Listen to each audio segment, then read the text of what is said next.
All right, y'all. Welcome to another Monday morning productivity call. I'm your host, Jason Will. I hope you guys are doing well. I want to kick this off with some good news. I've got some good news to share, and I hope some of you do too. I've already kind of gone over that with Anissa. She's getting some activity on her listing that's kind of out in a rural area, I think, and it's just been kind of a challenge to sell. And she's got buyers. She got a referral through her photography business, which is awesome. Alex, what say you in terms of good news? It doesn't have to be real estate related. It can be something else, just something that's going your way today. Not at all. I just may Oh, have a Jesus. closing next week. Okay, well, that's good. Yeah. All right, we got to work on Alex's morale. He needs a morale boost. We got to get him. Look, listen, selling is all about attitude. If you watch like some of the old real estate training videos, they will tell you to get a mirror, like when you're making phone calls, put it in front of you and look into the mirror and smile into the mirror. Does that sound crazy? Kind of does to Yeah. me. But, they just say that that attitude of happiness kind of conveys through the telephone. All right, so this morning I wanted to talk to you guys about really what your pipeline should look like, that it should be diverse. What I'm really trying to do is get my productivity board in the office. What have I got pending? What have I got listed? I put the lead sources next to that. And Anissa, don't have the benefit of doing this, but if you wanted to, I could take a picture of it, or Alex could take a picture of it and send it to you. But my goal is to have my sources, the lead sources, to be a healthy mix of sphere of influence. So that could be friends, family members, past clients, could be my dentist, could be, my person that cuts my hair, could be a number of different people. Like everybody needs to know that you're a real estate agent. And that's why real estate agents that wear their name tags do so well. It's just a constant reminder of what they're doing. And a lot of times they don't have to bring it up. It's just right there on their chest.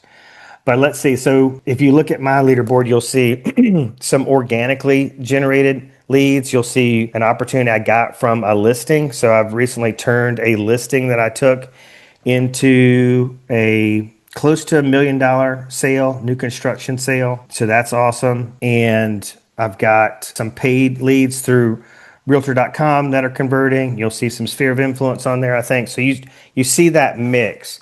And so that's kind of what you need to be focused on. So there's some metrics here that I think are pretty important to kind of pay attention to. And a lot of times this happens, once you get to into your second and third year where you really start to see business flowing to you instead of you constantly having to chase it if you're doing the things right.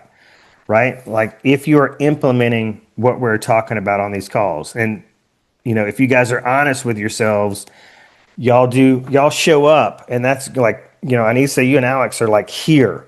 I mean, Blake Ray's in the office. He's not even on the call. There's a lot of our agents in the Birmingham area that could be on this call right now learning. They're just not. So y'all get I think an A+ for showing up, but you get, I think, an F for implementation, or maybe a D-. I don't know, because there's not a lot of implementation going on. But we can review some of these things today to help you. So we've got guest speakers that are coming on these calls, and they're like literally giving you their playbooks. They're saying, this is what we do. This is how we run our days. These are the priorities that are highest on our list. So y'all have to deal with that yourselves. I'm telling you that I take everything they say and internalize it and really see, can I fit it into my business? Should I fit it into my business? How can I fit it into my business? So before we hit record on this call, I told Anissa she should be setting up a monthly newsletter through like MailChimp or Constant Contact, and that should be going out once a month. Once a month. I know agents that do it twice a month, but like once a month is what I'm comfortable with, because I'm also sending these people other things. Like if they're a past client and they're in a neighborhood, I will send them sold listings in their neighborhood. I'll keep them up to date on what's going on with the values in their subdivision. So I'm already sending that to them once a month. So, they're getting other things. I also have talked about how I do a quarterly gifting service. And so they're getting something on their doorstep once a quarter from me, which is nice, right? So what I want you to do is question how you're staying in touch how you're staying top of mind, how you're maintaining a presence with people that have the most desire to want to help you, right? So we had one of our agents come on and talk about their top 25. Like as soon as you can, you need to have a top 25, but that might be a top 5 at first. It might need to build up. So Anissa's already got this database of people that she's worked with on the photography side. Like everybody involved in that, from I think the wedding planners to the florist, would need to be on that monthly email distribution. So the principle here is mail, call, see. You just got to burn that into your mind, right? That's like the core business plan of a productive real estate agent is people that are physically mailing things, they're snail mailing things, they're emailing. A lot of agents have, like Diana does a text. She's got one of these texting services. So everybody's in this app that she uses. Every Friday, she sends out her text, her rate text. And it's got a graphic and it tells people like what's going on in the financial markets and how those are affecting rates. I get her texts every Friday. Okay, so what are you sending? If you're not sending anything, you need to start sending something to your people. So she's sending that out to all of her past clients, realtors, current clients. Everybody's getting something once a week. So that's I think a valuable service for most folks. They want to know what rates are doing. A lot of these folks that she's done business with, especially in the last few years, have high rates. And so they're just waiting for rates to come down so they can refinance. They're really anxious to refinance. So couple things I'll be putting in my notes, like here's what I need to do this week. Like I need to start conducting myself like a professional agent, because if I'm not getting referrals, it says a couple different things. Now, one of the things that we can't gloss over is that if we're not providing an exceptional customer experience, that's probably a good reason why we're not getting referrals. If we're not staying top of mind with our past clients in our sphere of influence, so we're not in consistent communication with them, we're not providing consistent, valuable content to them, i.e. Diana's rate text, personal touches, that's birthdays, anniversaries. That is a key reason why people have success with a contact management system like Real Geeks. These CRMs, that just the reminder factor. Hey, it's so-and-so's birthday today. Shoot them a quick call, shoot them a quick text. If you're not doing that, then you're not conducting yourself as a professional agent. Last thing on that list would be pop buys or client appreciation gifts. So you're going around to local businesses, dropping off, some cookies, some donuts, whatever, or you're doing like what I was talking about, doing that quarterly gifting. That price has gone up from $99, just for those who are interested in Client Giant, to $130. I'm assuming that has a lot to do with what's going on with the trade war. But to me, at $130 to give people high value gifts over the course of a year is absolutely worth it. And again, I don't give closing gifts. I give this quarterly gifting. I'm sure if I was buying a bottle of wine and, maybe a gift card, we're kind of getting up there in value. So I would just much rather do this to help me stay in touch with people. And then the other thing I did want to mention that I've been forgetting to mention like the last few weeks is like I'm on a mission to get to like 100 Google reviews as fast as possible. And one thing I did, so I was talking to Blake about this the other week about how I got this land buyer, and I'm toting this four-wheeler around on a trailer behind my Jeep to show this land client. And one of the pieces of land was 3 hours south of Birmingham. So I was like, shit, I don't know if I want to do this. I haven't met this guy. He's flying in from out of town to look at this land. And I showed him the land. I'm still working with him. It seems like he's pretty serious. And so I'm glad I went to all this trouble. But when he left to go back to Fort Lauderdale, I talked to him about leaving me a review. I said, I know you hadn't bought something, but I tried to provide this experience, right? I had snacks, waters in the car. They never wanted to stop for lunch, but I offered that both days I was working with them. Hey, do you guys want to stop for lunch today? I sent them a list of places that I thought would be cool to check out, like the rooftop bars in Birmingham, places that I love to eat that are close by their hotel. Try like work on that experience, right? So I want you guys to be thinking about that. Like when you go to show a property, is there anything you're adding or creating in terms of a valuable experience? Is it just something you're doing that you have to do? It's just part of the job, or are you looking at it as a way to kind of make an impression on people? Like you do business with me, this is how you do it. So if you were, let's say, showing an investment piece of property and you're meeting the client there and you're like, well, how can I, if they're not going to be in the car with me for 2 days, what can I really do? Well, you could show up with some comps. You could show up with, some investor data that shows what something was bought for, what it was sold for in the neighborhood, maybe what the rents they're getting. You would need to understand, are they looking to flip it? They looking to hold it?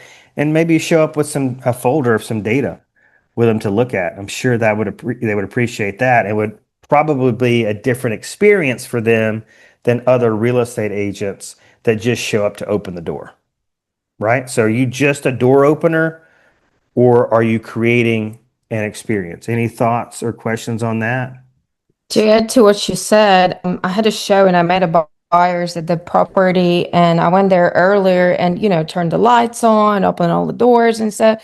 And I got what I got from them. They were so thankful that when they got there, the things were open, the lights were on, because they were telling me that they met other agents before at other properties, and that literally didn't even have, they didn't know the property at all, that didn't turn the lights on, that had absolutely no clue what was going on. Like you said, they just basically were opening the door.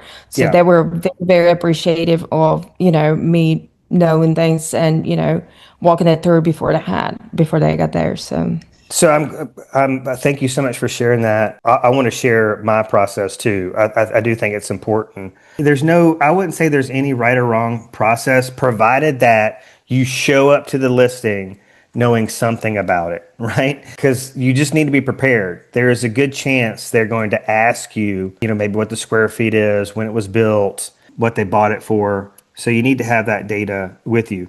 Now, a lot of people will print out a consumer MLS form that has all that data and give it to them. I personally don't like to do that because I just find they're looking at the paper.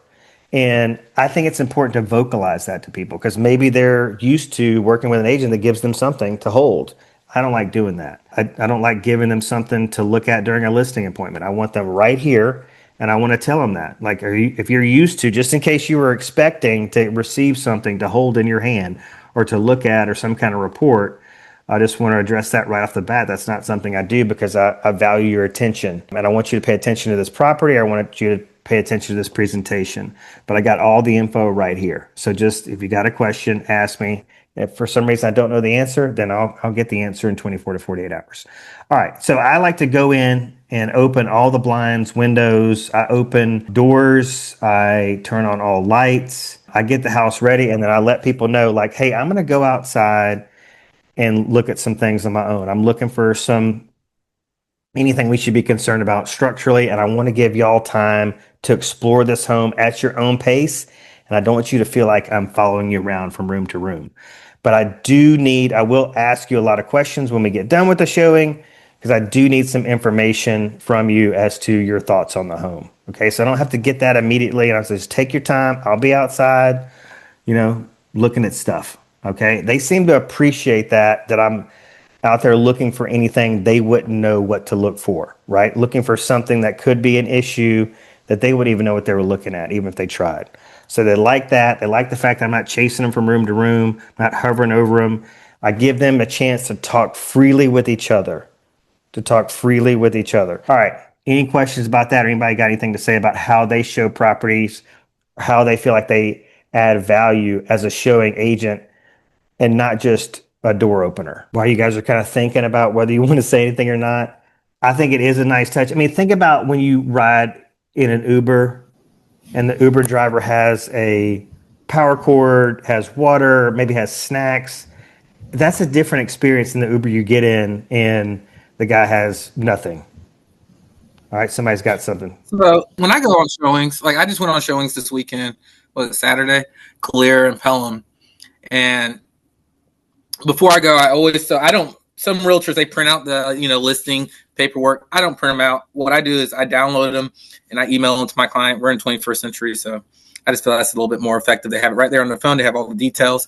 When they get over to the house, first thing I tell them about square footage and everything, let them walk around. After they come back, we're kind of mingling. I tell them about the different amenities the neighborhood has, or what's close in the city. If I know the school zones, I tell them the school zones. And then that's when I'm looking at my clients and knowing like what they're wanting, and you're kind of getting to their style, what they kind of want. They don't like this, they want this, they don't want that, they want that, and just giving them the best showing that they can ever get, and give them all the information, as far as like the HVAC, I call the listing agents beforehand. I get the age of the HVAC, the roof, if they have any, if they want to give us any information about the property.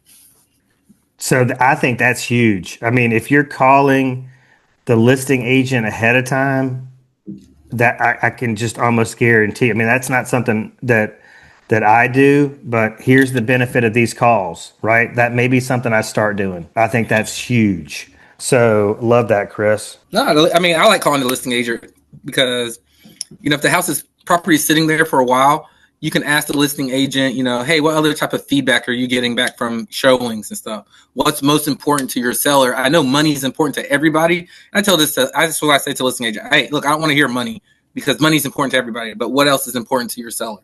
Is it time? If we put an offer, do they want to close by this date? Or do they have like a special thing like, oh, they have to, they like a house, but they might need a couple of days after closing so they can move their stuff. So that way I can inform my buyer, hey, look, if y'all do like this property, even though we close on this date, we might have to do a post-occupancy agreement for a week or a couple of days. So that is just not just throwing it in their face when they want to put an offer. They're already thinking about it before they want to put an offer in. Is that something that they want to, do or something? Go ahead with. Well, I would say, I don't know about everybody else on the call. I would say that's impressive. I would say that would impress me. I would say that's not typical. I would say that adds to the experience. I would say above all that would cause me to start to develop some trust with Chris. And I just tell you, I don't know if there is a more important word in sales than trust. And you've got to understand that even though, I don't know if some of y'all feel the way I feel, like I just feel like people should trust me. I feel like, without really knowing why they should trust me, I'm like, establishing that trust or feeling like you have this responsibility to establish trust can be frustrating to people. It's like, gosh, just give me a chance. Well, we got to understand this is their largest investment they're ever going to make. It's super important. And the majority of our profession is filled with duds. Like people that all they care about is the commission check. They really could care less about providing an experience. So let me ask you this, Chris. Are you starting to get referral business? And I know Blake Ray will back me up here. I mean, that typically the big past client referral business tends to come in your second and third year. But it sounds like to me that you should be getting referral business from people because of the experience. This year alone, I probably closed 4 referrals. Holy shit. Okay, so that's amazing. That's awesome. All right. And it's not just it's from a lender giving me a referral, and also clients giving me referrals. So I mean, I feel very blessed for that. I mean, this lets me know that I'm doing a great job. For my clients, that they're great enough to let somebody else know about me. And then even my lender, showing.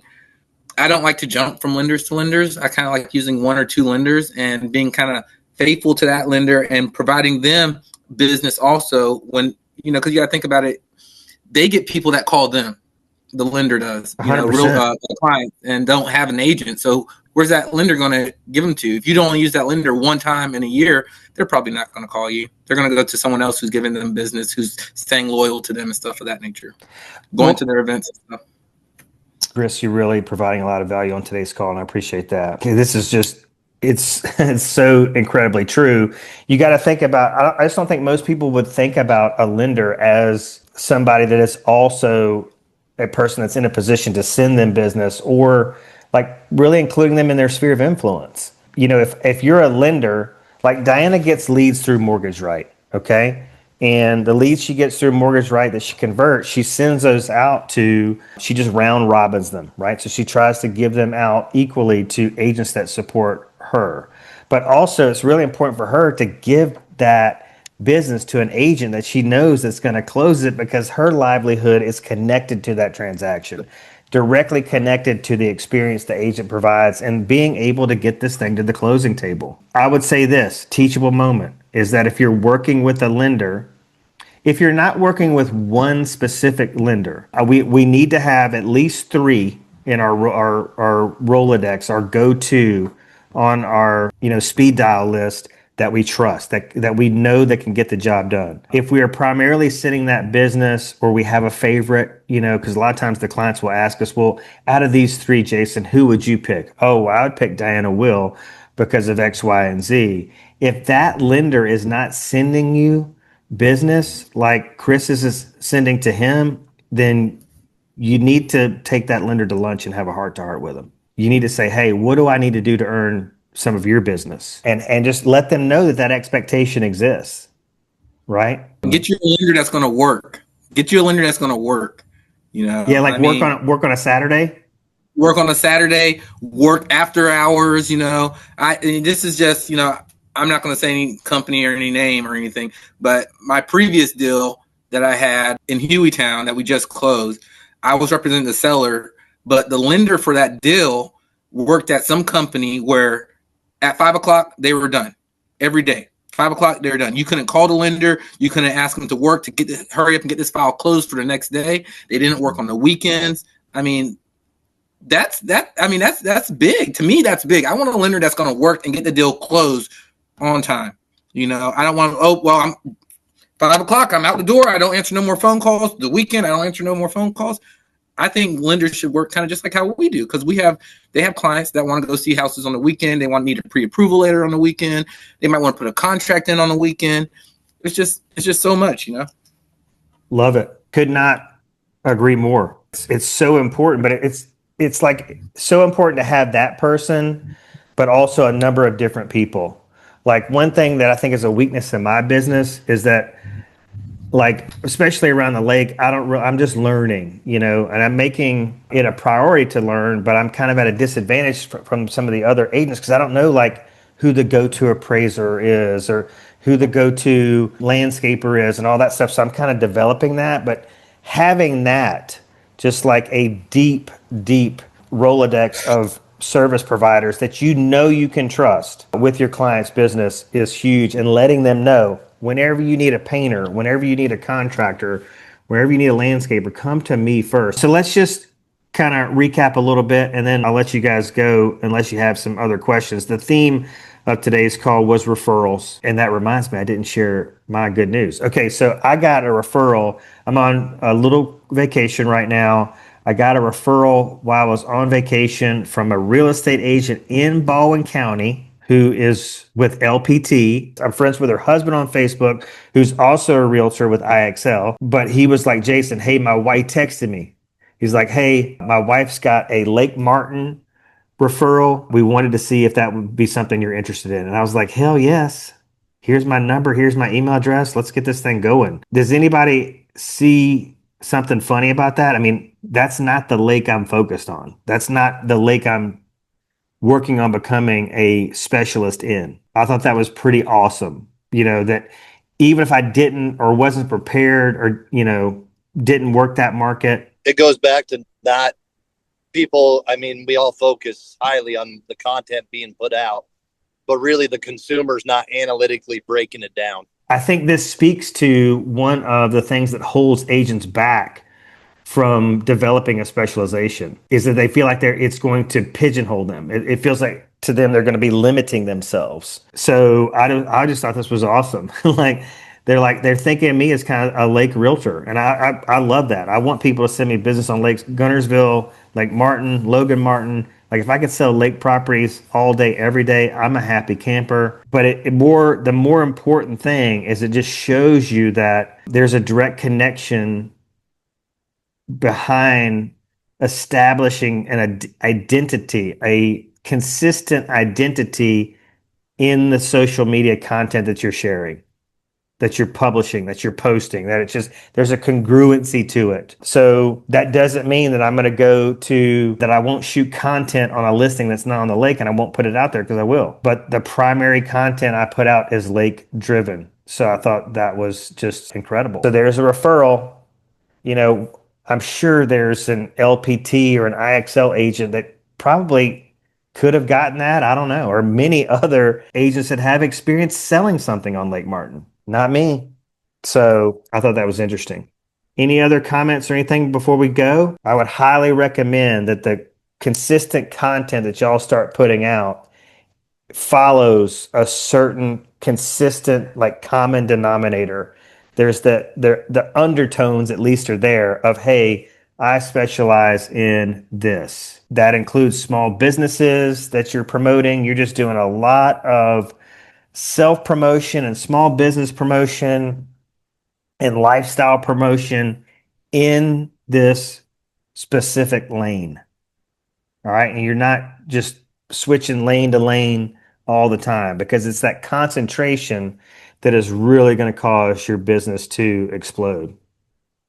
So define that niche, define your top 25, even if that's just 5. Who are 5 people that I feel like would just go above and beyond to support me? Like if they're in a Marshall's and they hear somebody, we're on the bed and bath aisle or whatever, and they hear somebody talking about, shopping or starting to acquire things because they're thinking about, buying a new house, or they know somebody who is, or so and so needs to come or be coming here soon. Maybe we should get them a gift card because, they're getting married and they're going to be buying a house, that you can start establishing a conversation with those people, and it be a intelligent conversation, right? Who knows where that could go, but that conversation could go, hey, our friends are looking for a 3-bedroom 2-bath, needs to be a patio home, needs to be in this price point. And you're automatically not only identifying subdivisions in your head that would be a good match for these people, but you are recognizing specific listings because you've been doing the previews. But everybody is getting consistent communication from you. You're consistently seen. Like you want to shop in the Marshalls that's in this defined area, not outside this defined area. You need to, or you should, wear your name tag into these places. See and be seen. That mail, call, see. And one thing I think that would be just a super easy thing for you to do is just start a girls' night, start a guys' night, get your group of core fellas together or ladies, and y'all start the wine club. Y'all do a night out once a month. Go have some tacos and some margaritas and just talk. Going to be super helpful to your business. One example of this, we had this older couple that had this moving debacle. Diana Scott is doing a deal with another agent in their same community. It's an older couple. And she was like, Jason, we need to get these 2 people together because they're both moving here from out of state, and we think that they'll kind of hit it off and make good friends. That's just kind of something I think a past client is not going to expect to get that call. Hey, we've got another closing happening in your same neighborhood. These people seem like y'all have a lot in common. Would make, y'all might hit it off as friends. And that's important to people moving to a new area that don't know many people. So what is the experience you're adding, like during the house hunting or listing process? Because again, sellers need love too, at least once a week, right? You should be calling your sellers at least once a week going, hey, here's what's going on. Here's what's happening. Here's what I'm hearing. Here's what I'm seeing. How are you doing? What are you up to? Staying in touch, right? So focused on developing a database of your top supporters, focusing on the experience you provide, targeting your business or concentrating your business in one defined area, one defined niche. Before we hit record, Anissa and I were talking about, I know agents that all they do is specialize in married couples. Okay. So they go to the bridal shows, they set up a booth there and they talk about real estate there. That's all they do. They work, their niche is newly married couples buying their first home. And then what happens you got a high percentage of those relationships are not going to work out. So they're calling you back to list the house when they get a divorce. I know that's a sad turn I just made there, but that's the reality of it, right? So there is a niche right under Anissa's nose that she could go all in on, a database of people that she's using for her photography business that she could kind of combine the two, because she mentioned, doing some family photos for her past clients. That's an offering that she doesn't offer to just everybody out there. It's a special offering. So, boy, would I just go all in on that. All right, y'all. It's almost 11:45. Thanks so much for joining. See you next week.